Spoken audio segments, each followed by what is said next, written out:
You are listening to the War on the Rocks podcast on strategy, defense, and foreign affairs. My name is Ryan Evans. I'm the founder of War on the Rocks. We don't typically do book podcasts, and this isn't really that, but it's a smart conversation on Ukraine with three friends of mine who all contributed chapters to a new book called War on Ukraine that Hal Brands, one of the guests on this episode, edited. The other two guests are Alexander Bick and Andrea Kendall Taylor. It's a great book, and this was a great conversation about the war. Hope you enjoy it. This is actually the first episode I've recorded in a while talking about Ukraine without Michael Kaufman. And it's good to be here with three friends to help me through this emotionally difficult transition. But if you could all introduce yourselves and tell us where you work. Alex Bick. I'm an associate professor of the practice at the University of Virginia and there at Batten School. I spent 3 years in the Biden administration, first as director for strategic planning at the National Security Council, and then as a senior advisor and member of the policy planning staff at the State Department. And we'll dig more into that later on, I'm sure. And I'm Andrea Kendall Taylor, and I am the director and senior fellow in the Transatlantic Security Program at the Center for New American Security, or CNAS. I worked for about a decade in the U.S. intelligence community, mostly at CIA, but the last 3 years I was the Deputy National Intelligence Officer for Russia and Eurasia, which is always a mouthful. And I'm Hal Brands. I'm a professor at Johns Hopkins SAIS. I'm a senior fellow at AEI, and I write a column for Bloomberg Opinion. And Hal and I were not in the White House or in the CIA. No, definitely not. Yeah. I did work in the Pentagon a long time ago, at the end of the Obama era, but that was way before this most recent phase of the war got started. Hal, you put the book together. Do you want to just tell us briefly about it? Yeah, so the book is called War in Ukraine, and it's basically an effort to do analysis and history in real time. We're obviously shooting at a moving target here in the sense that the war continues to evolve, and mostly not in a good way in recent months. But the volume was an effort to get together a really top-notch cast of contributors from the U.S., the U.K., other countries, people who could look at the military aspects of the war, the diplomatic aspects, the global ramifications. And it was keyed to taking sort of the state of affairs around the second anniversary of the big Russian invasion in February 2022. Great. And here you wrote your own chapter. Yeah, I wrote an introduction that kind of tried to pull together the themes that had emerged from the 17 essays, I believe, that make up the volume. And then we had three distinct sections of the book that either talked about sort of the origins of the war, the course of the war, or the way it has ramified globally. And Andrew, what's your chapter on? Yeah, I did a chapter that I titled Putin's Point of No Return, and it was looking at the implications of the war, both for Russia and the region. And I think the general argument there was just that the invasion marked this really important point that has only hardened Putin's resolve, both to subjugate Ukraine and control Kyiv and its choices, but also in this broader confrontation with the West. And kind of given the fact that he no longer has any, quote unquote off ramps, that relations with Europe and the West have been so severed that he is kind of on this course and there's no good options for him. And even though, we see all of these headwinds, obviously there's a good news story to tell that, NATO is expanding, the Russian military is degraded, its economy is hurting. But despite all that, it has only hardened his resolve to embark in this longer term confrontation. When would you say that point, if you had to pick a day? Was it the day of the full-scale invasion, or was it at some point before? I think it was the full-scale invasion. I mean, I think really that was, 2014, looking back, there were still overtures to the West. And even in the run-up to the war, the United States and Russia were engaged in arms control and strategic stability discussions. There was still some connective tissue. But once that invasion took place, I really see it as such a critical turning point, breaking point, not just for Russia, but for really for the globe. And we can get into that. And Alex, you were working at the White House at the time on the National Security Council staff, running the Tiger Team. Could you tell us about that? First, let's start with why Tiger Team? Why not Lion Team? What about our friends the giraffes or the anteaters? Why Tiger Team? Yeah, I mean, this was the key question that we wrestled with. This is really what I'd like to focus back in the 2022. podcast on. Look, we called it a Tiger Team because this is a model that's got a long history going back to the 1960s. It's a way of getting a small group of people together to think creatively about a tough problem in real time. And so Look, when the intelligence came in the fall of 2021, it was clear that Russia was contemplating, as Andreas just said, something that would be a major shock to the system. And the primary effort from that time forward really was to try to convince Putin not to do this, to build a basket of deterrent measures, to build a coalition that would be unified in its response, and to try to provide off-ramps for Putin. But it was clear that I think, and most of us knew at the time, that might not work, that Putin appeared fairly committed to this course of action, and the consequences would be so great we had to be prepared. And so the National Security Advisor, Jake Sullivan, put together this team, or asked me to put together this team, and we planned over the course of the fall to be ready. Do you feel like we were ready? I do. I think we were prepared for the dimensions, the scale, and some of the important second-order consequences of what Russia did. I think it made the U.S. response more unified. I think it made it tougher. I think Putin was taken by surprise. I think he thought that he would be able to waltz in. I think his expectations of what would happen militarily, how the Europeans would respond, I think he badly underestimated us, and I think our level of preparation was a big part of that. Well, to be fair, I think from what I understand at least, and I would certainly include myself in this category as well, a lot of people here in Washington thought that he would be a lot more successful than he was, including from what I understand some people in the White House and the Pentagon, and which is not to take away from the importance of the preparation, which proved to be extremely valuable and is one of the reasons why Putin didn't succeed. But is it fair to say that the administration was also surprised with how badly it went for Russia? I mean, there are many dimensions to this, but look, we decided to plan for the worst. And the reasons for that, which I lay out in the chapter in the book, have a lot to do with being taken by surprise in Afghanistan, realizing that you have to be prepared for a worst case scenario, even if you don't judge that to be the most likely. In this case, planning for the worst meant being prepared for the largest version of what Russia might do.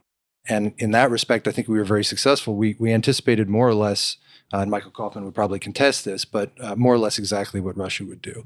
We underestimated Ukraine's resolve and resilience. We overestimated the Russians. I think we underestimated the European response. So a number of factors proved different, and the result was a different outcome than we had initially imagined.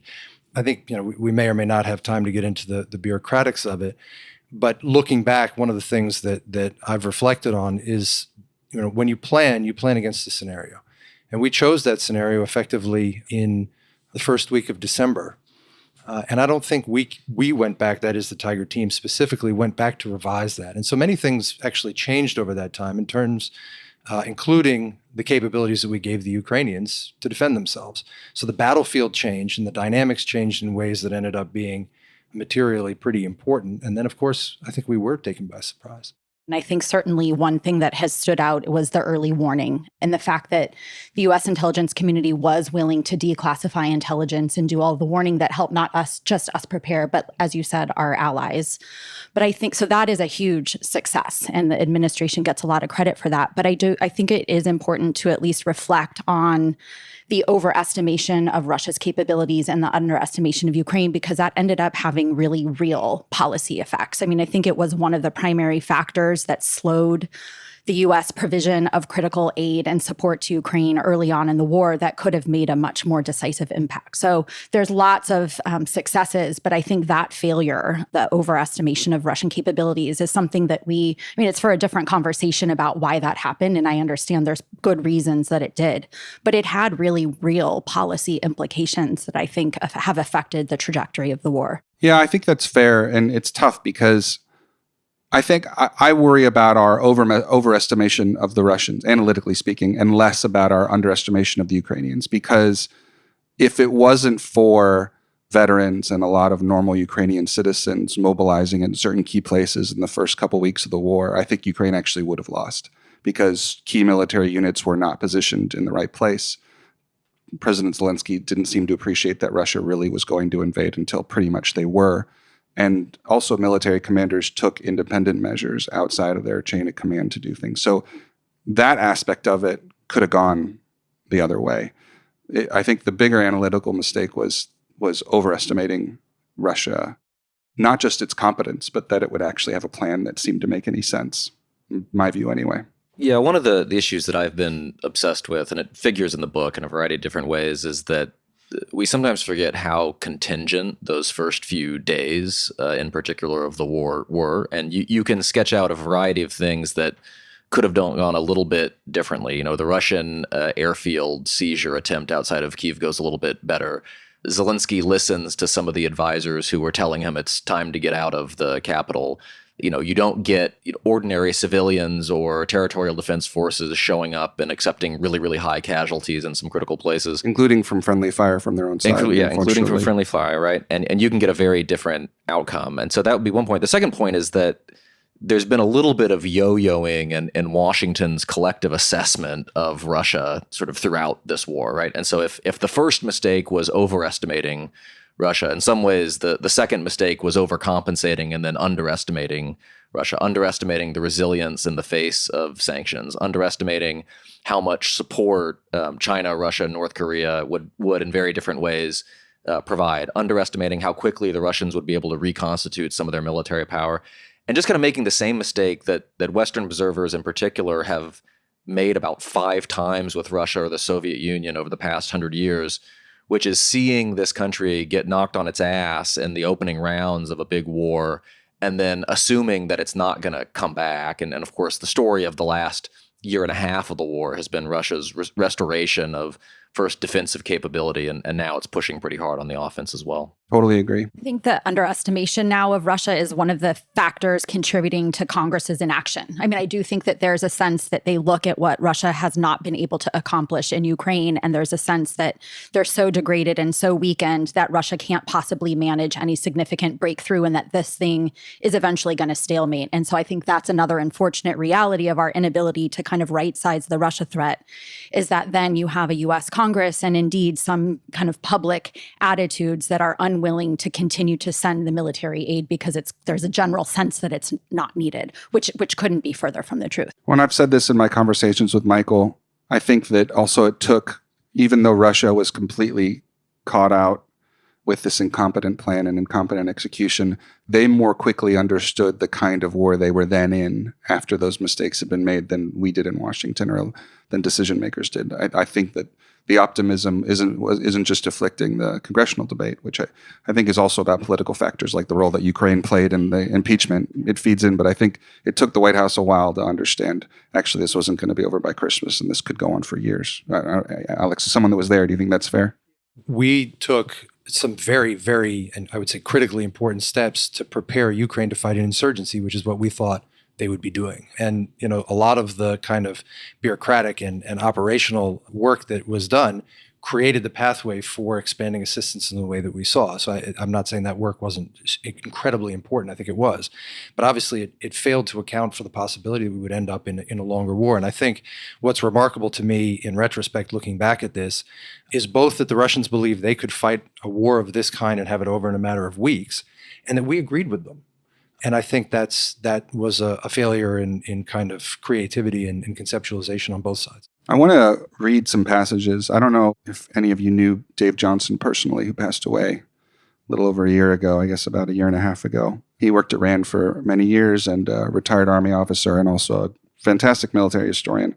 I was rereading recently an article he wrote for us at War on the Rocks in May of 2022, so not too long, but once it was revealed how the disaster of Russia's invasion and how it wasn't going to work as well as Russia or many of the rest of us thought. And it's really interesting how prescient he was in calling some things out. He said, what if the analysts are seeing the lessons from Ukraine incorrectly through lenses refracted by their own biases and hubris? What if the key variable is not the professionalism of the Russian military, but the nature of this war? And he was reacting more immediately to us sort of enjoying the spectacle of a failed Russian river crossing during the war, which made a lot of news at the time. And he called out that this war actually could last for quite a long time, that even though Russian military performance was very poor, that Russia could fall back on a lot of latent power, and that we actually might make some of the very same mistakes that Russia was making in the context of a major war against a fairly capable enemy. And he wrote, if this is true, then Ukraine is potentially in serious trouble if the war continues much longer. Clausewitz's observation is as true now as it was in the 19th century, and he quotes Clausewitz. It is, of course, the nature of things that, apart from the relative strength of the two armies, a smaller force will be exhausted sooner than a larger one. It cannot run so long a course and therefore the radius of its theater of operations is bound to be restricted. And he writes, it remains to be seen whether Russia, with its untapped but largely untrained manpower, can maintain usable forces in the field longer than Ukraine. And he really honed in on some core issues there. And I'd like to throw that back to you, where we now have 2 years of experience and hindsight under our belts to assess these things. Do you think that's where things are heading and that the future of this war is pretty dark for Ukraine? Or do you still retain some optimism? Right in this moment, it feels very dark, but there is a different plausible path if the United States and Europe make the correct and right choices. It depends in part, I think, in what happens in our U.S. election. It obviously depends most critically on what the U.S. Congress does and the U.S. willingness to sustain military aid to Ukraine. It depends on Europeans being willing to follow through on a lot of very positive announcements that they're making about getting their defense industry back in shape. The EU is talking about creating a fund. They're talking about creating a new commissioner for defense industry. NATO is talking about creating a fund. So there's obviously, I think, an acute sense of what needs to be done. And the question is now if the United States and allies follow through on the things that we're talking about doing. If that happens, and in particular, if the Congress passes the aid, I think there is a more optimistic scenario, which is that we can help Ukraine hold the line, to help them defend this current line, and then concurrently help them rebuild, re-equip new units, retrain those forces to apply more pressure on Russia in the future. And in that scenario, I can imagine an outcome where Ukraine has much more leverage in determining what that solution looks like. But again, so much of this depends on Ukraine but most importantly, I think its backers.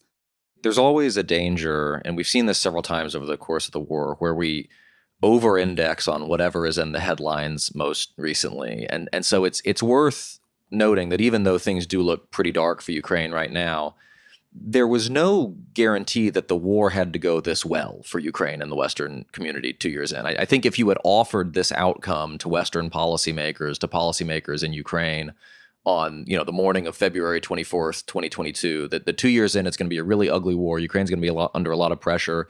But you will still have, an independent Ukraine. You'll still have a functioning government that controls most of the territory. You'll have inflicted this sky-high price on Russia, and so on and so forth. Everybody would have taken that deal at that point because it was so at odds at what was expected. The second point is, things will look better. Look, if Ukraine gets U.S. aid during this year, there's every indication they can probably defend effectively. I think the war termination issue looms pretty large, and it's pretty cloudy in terms of how even an effective Ukrainian defense this year gets you to a place where Ukraine is either able to retake more of its territory or at the very least just force Putin to call it quits along the current line of contact. Because as you've noted, Ryan, Putin appears pretty committed to this. And, he may read even a successful delivery of aid from the U.S. as, okay, they got this one, but this is the last one, right? And so if I can just last beyond 2024 through whatever punch the Ukrainians throw in 2025, we're going to be right back where we are right now. And so I think in many ways that is the harder question to answer about how you turn even a successful defense this year into a successful strategic outcome for Ukraine. Ukrainians are in a very tough spot right now, but there are a number of different scenarios in which the picture improves for them over the next 12, 18 months. And I think that that's an important thing to keep in mind. The other point I'd make is look, there are two ways to evaluate this war, and I think both of them have been at play, but in different proportions over time. One is to look solely at the battlefield, and as we all know, the battlefield is not looking great for the Ukrainians. But the other is to think about Russia's position globally and whether Russia's in a better position now than they were before or not. And that's, I think, what Secretary Blinken has been talking about for a long time now when he talks about a strategic failure for Russia, which is this is not simply about the determination of the battlefield outcome, but also ensuring that Russia comes out of this weaker than they were when they went in. And there are some things that have been achieved which are just irreversible. NATO's expansion to include Sweden and Finland is irreversible. You could argue that Germany hasn't moved as fast or as decisively as we want. I would make that argument. And I think we should all be willing to make that argument. I wouldn't contest that argument. But I think the idea that Europe today is the same Europe that Putin thought that he could manipulate in 2021 and in February of 2022 is just totally wrong. Russia has lost Wagner. And you can argue they're reconstituting it in ways, but that was a very effective tool, which is essentially gone from the Russian playbook. Their influence in Central Asia, in the Caucasus, is diminishing, and we're watching that even today. So there are a number of these metrics, and your piece brings this up also, the extent to which Russia's going to come out of this beholden in important ways to Iran, to North Korea, and particularly to China. So I think, there's a balance that has to be struck between an outcome in Ukraine, which the Ukrainian people can accept and which preserves, as Hal just said, the independence and sovereignty of the country, and an outcome which ensures that again, Russia walks away weaker than they started. Let me argue all those points the other way, because I think one could. Yeah, sure, Russia's influence in Central Asia has waned, but its influence in West Africa has certainly increased. Yes, the Russian military has taken huge blows, and Wagner has been lost largely due to political purposes rather than any sort of Ukrainian victory. But the Russian armed forces learned and incorporated key lessons from the Wagner experience. Yes, Russia, has taken these huge military blows, but Kurt Campbell at least believes, I don't fully agree, that the Russian armed forces have already been fully reconstituted. I think he was maybe getting a little ahead of his skis on that one. And yes, Russia will be more beholden to Iran, North Korea, and China, but that actually brings our enemies much closer and reduces barriers to cooperation compared to what we had for the war. So all these things also speak for, there's downsides to all these things for us too, right? Yeah. So look, I mean, we could take those individually. Has the Russian military learned from Wagner? Yes. Has the Russian military continued to grow its tentacles and transform in some ways those tentacles in West Africa? Yes. Is the kind of nimble structure that Wagner provided, which is exactly politically why it became so problematic for President Putin, is that now available? And I think the answer is no. And the question is, can they continue to grow in the ways that they have absent that structure? And there, I don't think we know yet. And I think there's some reason to think that they won't be able to do that. The Russians have turned to Africa in part because they're going back to a Cold War playbook, and they have relatively few other regions in the world where they think they have opportunity. Is that a sign of strength or a sign of weakness? So anyway, I think you can go down these one by one. We were presented with a Russian plan 2 years ago now, which all of us thought was crazy, but was a fact and which they've now executed. And I think the question is, how do we make this as bad for them as possible? And there, I think we've accomplished some things, but there's still a lot more to do. I actually really strongly dislike this idea that this has been a strategic failure for Russia, because it implies that it's a done deal, like that Russia has failed. And I think that the problem is as the exchange between you two makes very clear, is like that this is still a developing story.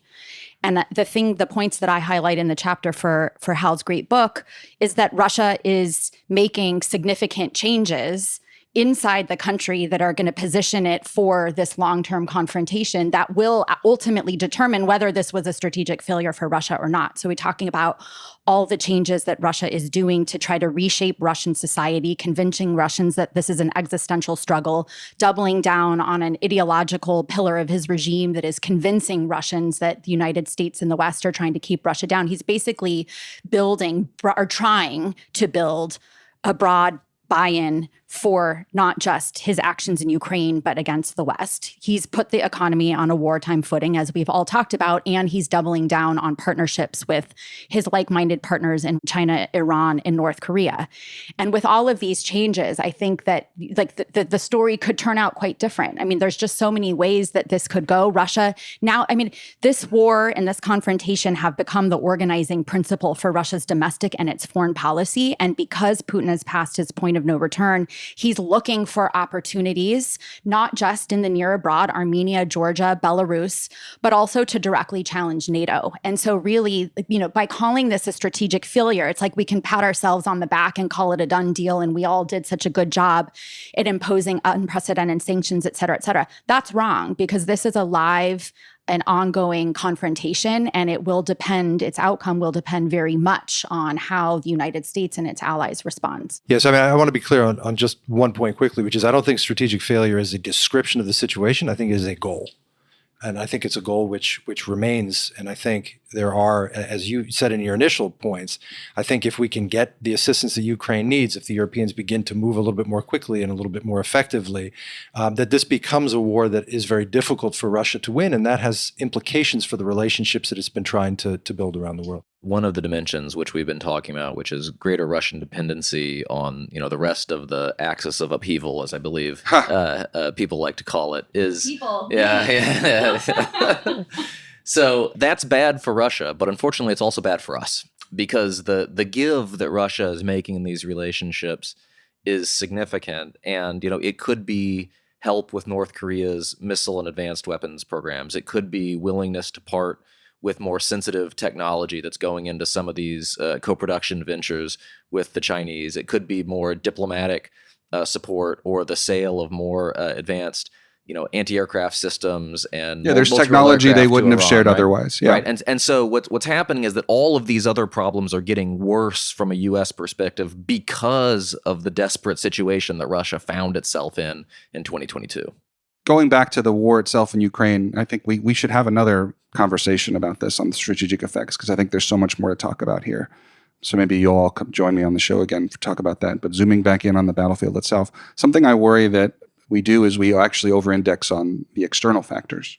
So, which is not to say that aid to Ukraine isn't critical for Ukraine staying in the war, which it is, and Congress is, especially those opposing it to aid to Ukraine should be ashamed of themselves, in my opinion. But it's growing increasingly hard for us to not pay more attention to Zelensky's quality as a political leader and certain decisions he's making. So, for example, there was a law that sat on his desk for a year to reduce the age of mobilization from 27 to 25 before he signed it. He has not put his political capital behind the mobilization bill, and I know that there are demographic reasons for this, but you either want to win or you're willing to assume more cost or you're not. And, and what became less noticed is Zelensky's justice minister introduced a bill, I'm not sure where it is now, but this was just about a month ago, to conscript prisoners, just like Russia did. So I don't think that the political situation, particularly as it pertains to the manpower in Ukraine, is in a healthy place either. I think you're totally right. But I think the West is also right to focus on the aid piece because it's the thing that we can most easily control. And so I get that it's not going to be the magic bullet or the thing that solves the war and all of a sudden puts Ukraine in a winning position. I mean, as you're rightfully pointing out, and as you've talked about on previous podcasts, the manpower issue is real, as are these other issues inside Ukraine. But the aid is something that the United States and its allies can directly control. And so I think there's kind of rightly been a focus on that piece of it. There's a perverse interaction between the aid and the manpower piece as well. And so some of the objections that have been raised to the mobilization law is, mobilize people for what if we don't have anything to arm them with? It's totally fair as well. Why do you think, and a big part of I think about a third of the book is focused on the origins of the war. Why are we still so drawn to better understanding the origins of this war as it's still going on? I think there's a navel-gazing reason for it and a good reason for it. The navel-gazing reason is that all of the questions about how this war started are wound up in some way or another with the wisdom or lack thereof of U.S. foreign policy decisions going back to the breakup of the Soviet Union and the subsequent decision to expand NATO and so on and so forth. And so if you are trying to come to a reckoning with whether the U.S. made good choices or not from the 1990s onward, the question of how the war started is intensely relevant to that. But it's also intensely relevant to the question of how the war will end. And so if you think that Putin started the war simply because he was worried about Ukraine joining NATO, then the war termination issue in a lot of ways becomes a lot less complicated than I think it is. If that was all Putin wanted, I think you could have a deal on that basis. If you think it started because he has a larger set of ambitions and sort of this larger distorted vision of the relationship between Ukraine and Russia, then I think the war termination problem becomes a lot stickier.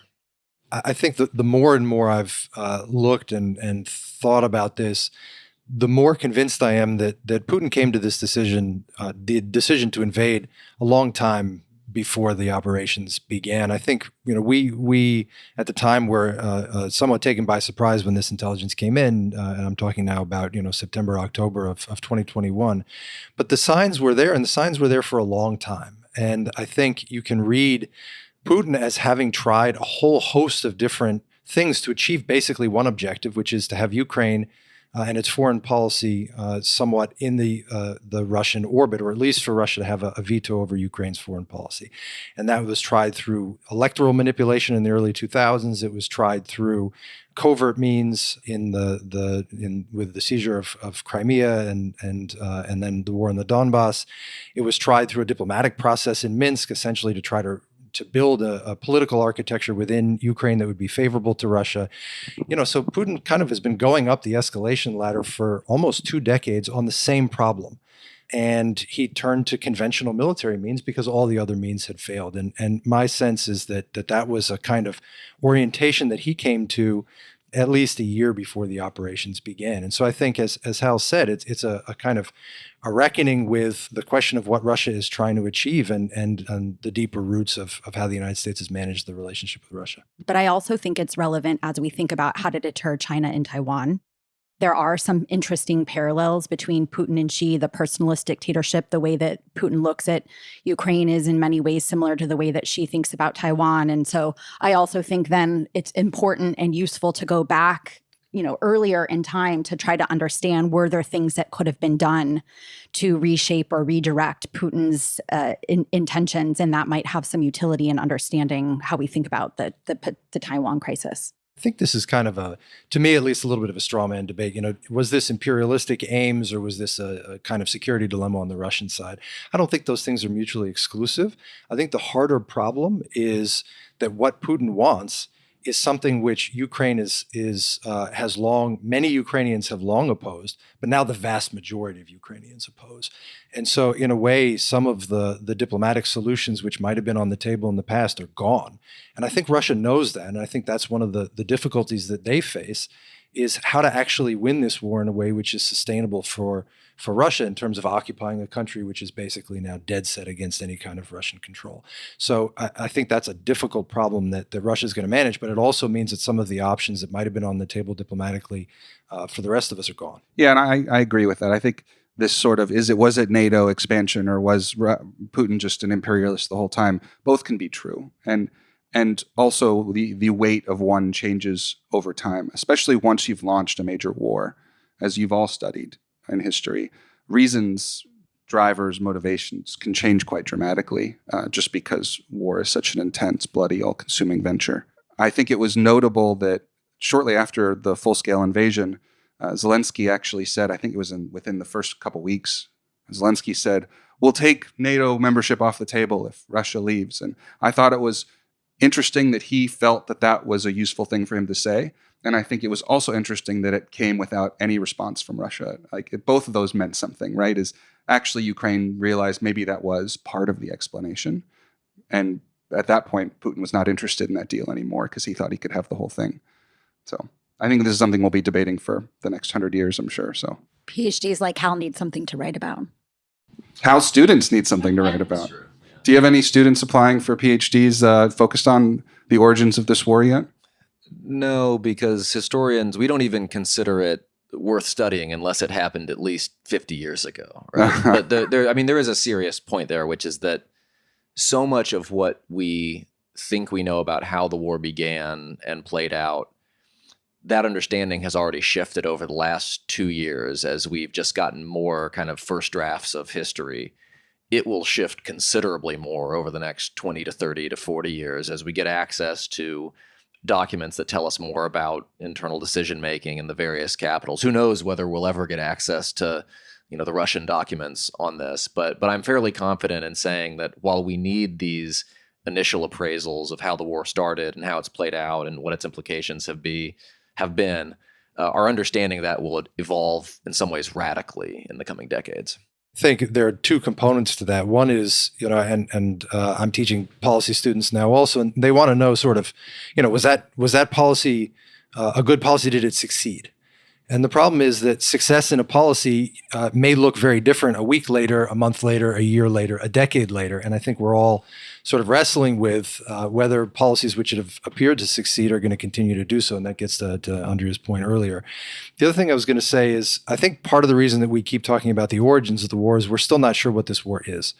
We're not sure if this is a kind of a pivot moment where relationships in Europe and around the world are transformed, but things then settle back to a kind of new tense but new and stable status quo, or as I think both of the other folks on this podcast have begun to write about, whether this is step one or even step two in a bigger confrontation globally. And so its origins and its pathway become critically important to thinking about which of those things is taking place and where it's headed. One of the themes that I pick up on in my introduction of the piece, in which Ashley Tellis also wrote about in a really remarkable essay that he contributed, is that this war has dramatically accelerated and deepened the process of global polarization that was already underway, on February 23rd, 2022. And so if you go back to that point, if you squinted, you could sort of see the beginnings of a world that was increasingly divided between, let's call them advanced democracies and Eurasian autocracies. And so the U.S. and its alliance blocks around the periphery of Eurasia, and then, the Russia, China, Iran, North Korea contingent more kind of at the center of Eurasia. That has gone into hyperdrive as a result of this war. We've talked about how the alignments between the autocratic countries are getting stronger.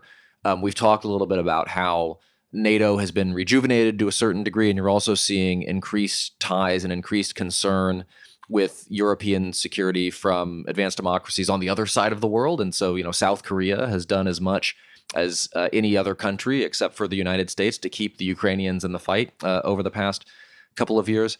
And then, of course, there's the third dimension of it, which you have this sort of coalescing looser group of countries that are either saying, leave us out of it, or we want to play both sides to extract maximum benefit from both sides. And so in some ways, the contours of the global order have become clearer as a result of this war, and in a way that I think portends a lot of tensions, competition, and perhaps confrontation in the future.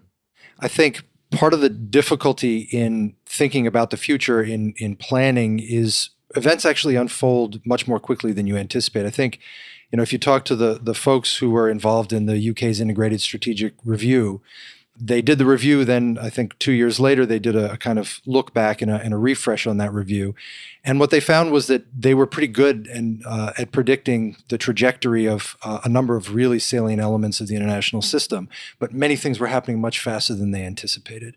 And I think one of the difficulties is even when you are in a fairly robust planning operation, which the U.S. government was for this Ukraine war, it's very difficult to think out further and to think about where those trajectories head in a much longer time frame. There's a conversation taking place right now about how the United States and its allies and partners will deal with what was one theater in Russia's invasion of Ukraine, then the adding on of that of a kind of a half of another theater, which we're now seeing in the Middle East. There are other areas of the world where tensions have risen substantially. And I think the question is, at what point do we move away from thinking about these simply as additive theaters and think about how the world would be transformed if those theaters begin to blend together? And as Hal has just said, we've already seen a kind of sharpening, a hardening of blocks. And that would, I think, be accelerated dramatically. I would have economic implications, military implications, which I don't think have been thought through as much as they need to be. I really do see the invasion of Ukraine as a critical breaking point in the global order. And I guess I'm not suggesting that it's broken, but it's in the process of breaking. And it goes back to what Hal was talking about as the invasion, and now Russia as a key catalyst of this axis of upheaval, going back to the Russia, China, Iran, North Korea bit. If you just stop and kind of think broadly about what a global order is, a strong state like the United States creates it because it's in our interest, it's in our allies' interests. You've got a lot of hanger-ons or other countries that might not love it, but because you don't have anywhere else to defect to, there's no center of gravity around to which you could defect. You have no choice but to continue on. But now I think with the coalescence of Russia, China, Iran, North Korea, it's an increasingly viable axis. And now there is some place for countries to defect to. And that is having, I think, extraordinarily profound effects on the global environment that Alex is talking about. And you look at some good political science research that talks about when you have periods of competing orders, the incidence of global conflict rises. And just think about what has happened since Russia's invasion of Ukraine. You've had the Nagorno-Karabakh crisis where Azerbaijan took by force that piece of territory. You've had what's happening in the Middle East, and that certainly threatens to spiral into something bigger. You have Venezuela threatening to take Guyana by force. You had a border flare-up between Serbia Serbia and Kosovo. I mean, things have, I think, dramatically changed. And that's the future I think that policymakers need to think about. Last point I'll make is, again, that the story is not done. And we know that Russia is looking to undermine the global order. And that starts, I think, in Europe for Russia. That's where they will compete most intensely. And that's why winning in Ukraine is so critically important, because I really do think that if we don't defeat, or if the costs aren't severely high for Russia, that it will continue on. Countries like Moldova, Armenia, those are, I think, the threat of instability in countries along NATO's periphery have risen dramatically. And because we're talking about, is this an imperialist thing, or what is Putin's calculus? I think the ultimate prize for Putin is to destroy NATO. And you start thinking about simultaneity, what Alex was talking about. We know Russia's rebuilding its military, and Putin would like for nothing more than to undermine NATO. And so that would be most likely in a case where the United States is either engaged in multiple crises at the same time or in the Indo-Pacific. I do think that is the most plausible path to a direct military confrontation between NATO and Russia. And I think that's something that he will be looking for opportunities to exploit. And so allies have to take that very seriously. Thank you so much for listening to this episode of the War on the Rocks podcast. Don't forget to check out our membership program at warntherocks.com/membership.